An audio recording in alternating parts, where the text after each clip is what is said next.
and welcome back to the BraindAI Podcast. I'm your host, Lenka. This is the show for digital agencies and innovative brands focused on predictable growth.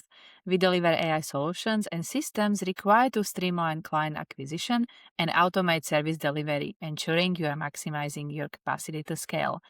Today's guest is someone who truly understands what it takes to build and sustain an agency in high-pressure environments. I'm joined by Erika Morton, Managing Director of the Park Australia, experiential and events agency that's part of the Park Global Network. Erika has spent her entire career inside leading advertising agencies across New Zealand and Australia before taking the leap 5 years ago to launch and scale the Australian arm of the Park.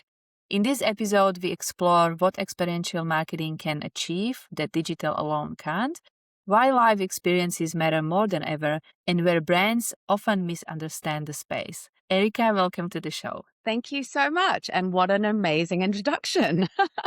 Thanks, Lenka. I'm very excited to be here and hopefully share some great knowledge. I'm very happy you're here too. Tell us about experiential work you do at the park. What kind of project, audiences, and expectations are quite typical? Yeah, of course. So our work spans a broad spectrum of brand activations and also audience engagements. We deliver things from major sporting sponsorships during the season.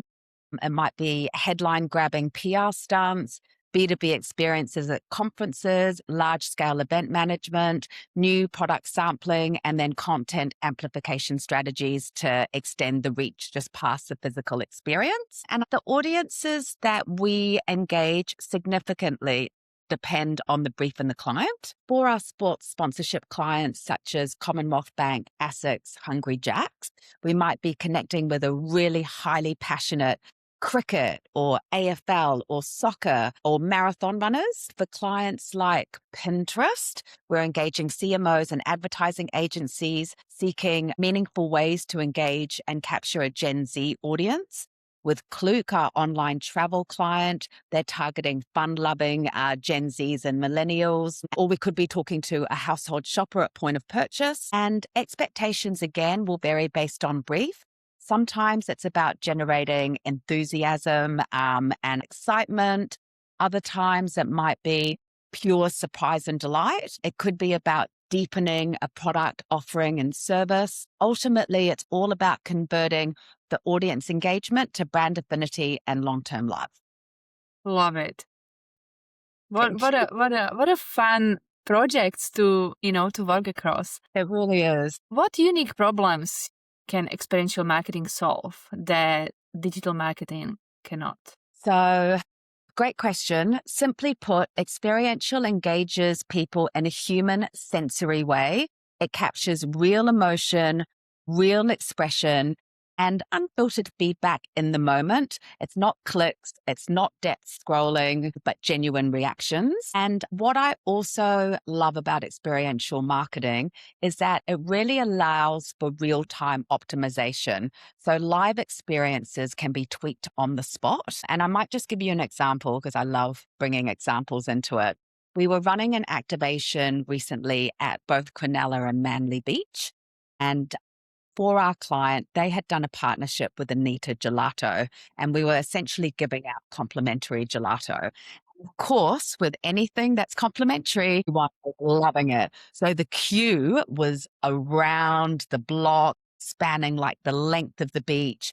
And what we could see in real time was, although, yes, the product was complimentary, people were maybe starting to get a little bit agitated with the length of the queue and just how long they had to wait. So what we were able to do in real time, because we could see that, is we just tweaked our approach and we just made sure that the brand experience started from the moment that people were queuing.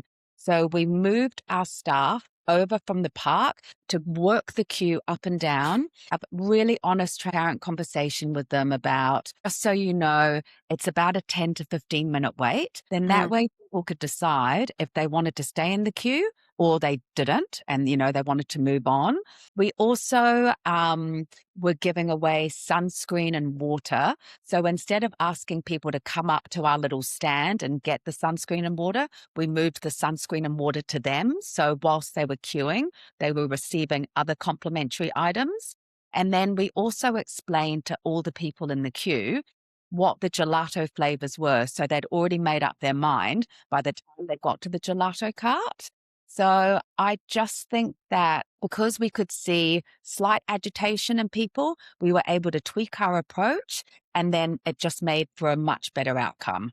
And that's something that experiential marketing can do over digital campaigns. Yeah, love it. And so true, because you can't read people expressions if they do if they look at the digital campaigns. You can't really jump in and act on it straight away. Yeah, incredible. Correct. Thank you. Why are live experiences more important than they were like a decade ago? Yeah. I mean, again, if you think about what's happened in the last decade, the world has fundamentally changed. We have lived through rounds of COVID pandemic, prolonged lockdowns, social distancing, and what it's done is it's essentially sort of reshaped how people connect other and experience brands. And I think about some of the younger generation, they've actually spent their formative years in isolation. And as a result, there's a real heightened craving for real world connections, shared moments, and tangible experiences. And I think we are dominated by digital saturation, algorithms, doom scrolling. Like I'm definitely guilty of that. And so lived experiences demand presence. They require people to participate and engage physically and emotionally. Where do brands often miss the mark when it comes to understanding experiential marketing? Yeah, I think that they can miss the mark when they treat experiential marketing as a moment instead of a strategy. Sometimes clients or brands may think of experiential as a nice to have, a one-off stunt, a photo opportunity, or something purely designed just for social content. And when that happens, the experience lacks depth, purpose, and measurable. And I think another misconception is prioritizing spectacle over relevance. Obviously, a big build and an impressive, set production looks amazing. And, don't get me wrong, sometimes that might be the purpose, but it won't create a lasting impact unless there's a real experience or connection, no matter how visually striking a big build might be. And I think also, just at best, experiential marketing isn't about creating moments. It's about creating meaningful, measurable shifts in perception, behavior, and brand love. If clients come to you with, I need help, how the whole engagement works from your end, from the beginning until the activation. Can you just tell us a little bit more about? Of course. So if a client comes to us and they've got a problem, which obviously most clients have, which is why they come to an agency. Yeah. First and foremost, we really interrogate what the problem is, because sometimes what they think is the problem is not actually the problem. I know that sounds quite weird. So one, got to interrogate it. We've got to make sure, is that truly the problem?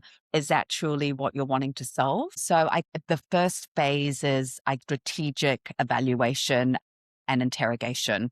Then we've got an amazing creative department. We will write a very informed brief about what the problem is that we're trying to solve. And then we'll brief that into our creative team. That normally takes maybe 2 to 3 weeks, and they will come back with a number of different ways to approach the problem. We would never just go back with one way, because we just think there's many ways in which you can solve a problem and get a great outcome. Yeah, I can imagine. We'll go back with a few different ways, and then the client will, choose which way they'd like to move forward with. Then our team, they're amazing producers and account handlers. They will go and produce the direction, and then it will come to the project, the campaign, the activation, the event becoming live. And the park team will always be on the ground to sort of manage that and also tweak in real time anything that needs to be tweaked. And then afterwards, we always do an evaluation because I've been in the game a very long time, but there are always learnings. Like even now, amazed that I'm learning things every single day. So there are always learnings off the back of the campaign, and then we'll evaluate, and then we'll go to the client and we'll say, we'll be honest with you, hands up. This is what we should have done. This is what we would do better if we had another opportunity. This is what worked really well, and we'll evaluate it and then start planning for the next activation. Love it. Thank you for sharing a bit more clear on how it works. You see all these pop-ups, but you never really think of what's happening behind the scenes. Moving on a little bit into project management and how the agencies operate, especially in the experiential world. Yes. I can imagine that it could be a lot of wastage there. Can you share any examples how it affects teams and clients' satisfaction eventually if, the project management is not really where it should sit? Yes, of course. Well, I might talk about it on both sides. So if there's poor project management, and obviously, we live in a realistic world, there can be. From an agency side, poor project management can erode profit growth because there could be creep, and there's also could be, and what I mean by scope creep is you might have to write off internal hours. There's obviously a set amount of hours that you allocate to a project, but if it hasn't been handled properly, then more hours are spent, and those hours then have to be written off. So your profit margins become sort of smaller. And what that also means is there could be burnout within the team because they're working a lot longer hours than expected. And, the team need time to refresh. Think maybe it might be easier if I just put it into an example. So let's say that we've got an event happening. It's in 2 weeks' time. And for the last 4 weeks, we've been moving forward with a creative direction that got signed off. Then let's say all of a sudden the creative direction changes and we now need to, start from the beginning.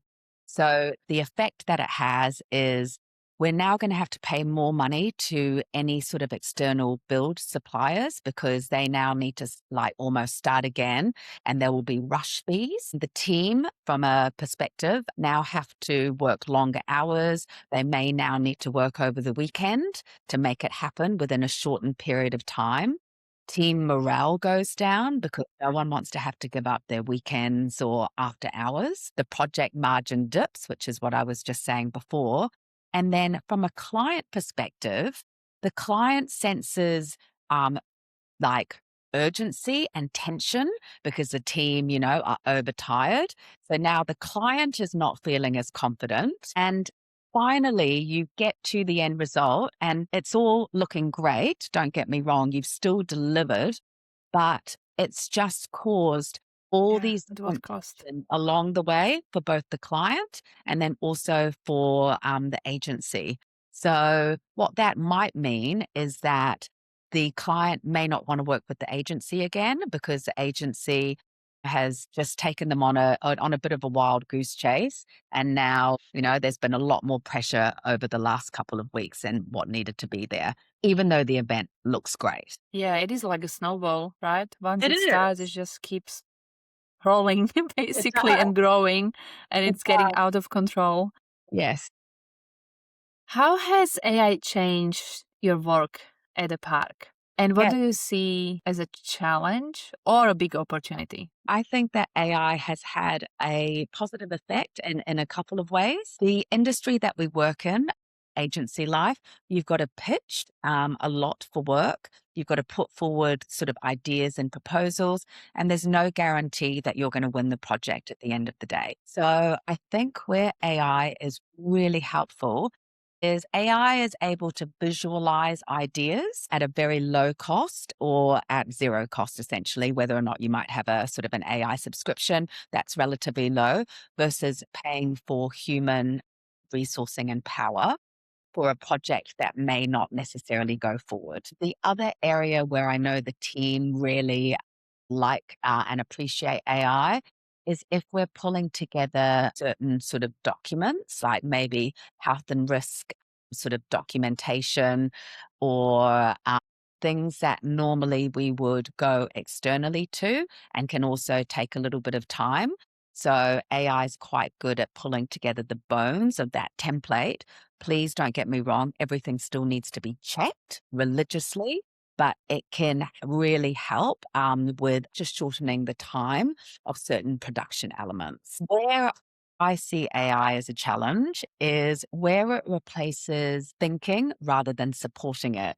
So there is a risk, and I've definitely seen it, especially within my team, that the team will ask AI to draft a client email response or a LinkedIn response without forming their own opinion first. I have absolutely no issue with AI, helping craft a proposal or craft a response just to make it sound a little bit better. But what I don't want it to do is replace their thinking in its entirety. I still want my team to be thinking and developing their point of view first, and then just using AI to enhance. So, a couple of examples of where I think it's working really well for us, and then where I do think sometimes it's a little bit of a challenge. I think the challenge across thinking and how we're utilizing AI, we still need to nail this. It's something new, it's a shiny object, everyone's jumping on it, hoping, oh my God, it can do everything. But if you don't prompt this correctly, you'll Yeah. just end up with automated same answers for every single Hey. request and question. It will be interesting to see how the space evolves, but I think it goes down to education and just making sure that the team is trained. I'm working with it daily, and I Yes. still find sometimes I need to force myself to think, because Yeah, it's just so easy and lazy way to just go there I agree. and just help me Yeah, because I'm tired. yeah, So definitely huge risk at that front it to is. stay authentic and yourself. Actually, just while we were talking, I just thought of another potential risk that we have with AI, and it comes off one of the positives. So as I mentioned, we pitch a lot, and sometimes, we don't always win the pitches. So there is the cost up front of creating a visual. What I have also noticed, which works in the opposite, is sometimes when you create a visual through AI, the visual is so wonderful and it should just be used as inspiration. But clients can sometimes take that visual as the truth and expect that that's what you're going to deliver. Okay. So you have to be quite careful, and we're very transparent to say this is inspiration only. This is an AI visual, so we're very open about that. This is an AI visual, this is inspiration only, but these are the elements that you will be getting as part of the proposal. So we just don't want to basically um, overpromise and underdeliver. We're very transparent about the actual elements that they're getting, and it will not necessarily look exactly like the AI image. It's inspiration. Yeah. Do you think AI will nail this in the upcoming years, that you'll be Absolutely. yeah, you'll Absolutely. maybe just use this, like you will prompt it, you work with AI, and then eventually will become your final product? Yes, I think it will. I think to your point, it will take some education on our end to just make sure we're giving it all the right prompts. And also, AI is only going to get smarter as well. So, yes, it will be the final product. Yeah, eventually. If you could give one piece of advice to a brand who just starting with experiential marketing, what it would be? I think, as I mentioned before, don't just treat it as a moment and a nice add on. Just treat it as part of your overall marketing strategy. I think provide enough lead time to be able to produce something that you're proud of. As much as we like to think that we're flexible, obviously having a 6-week lead time versus a 2-week lead time, there'll be a much better outcome for everybody. And I think just also allocate a sufficient budget for it as well, because if you have a good amount of spend, then we can also ensure that we deliver a great result for you. So Mm. I think it's about just not treating it as an add-on, treat it as part of your marketing campaign, ensure that you give enough lead time, and also just allocate, a sufficient budget to produce a great outcome. So that was for brands who want experiential marketing. What about brands they don't even know that they need it? How can you think of experiential marketing? What will prompt you to hang on, that's something that could be powerful for us? I think that if a brand is not aware of experiential marketing, a question that you need to ask them is, what was the best event that you've been to in your lifetime? And someone will have something, whether it's, a gala dinner, or they went to a new product opening, or, they saw something on, the Super Bowl with Bad Bunny.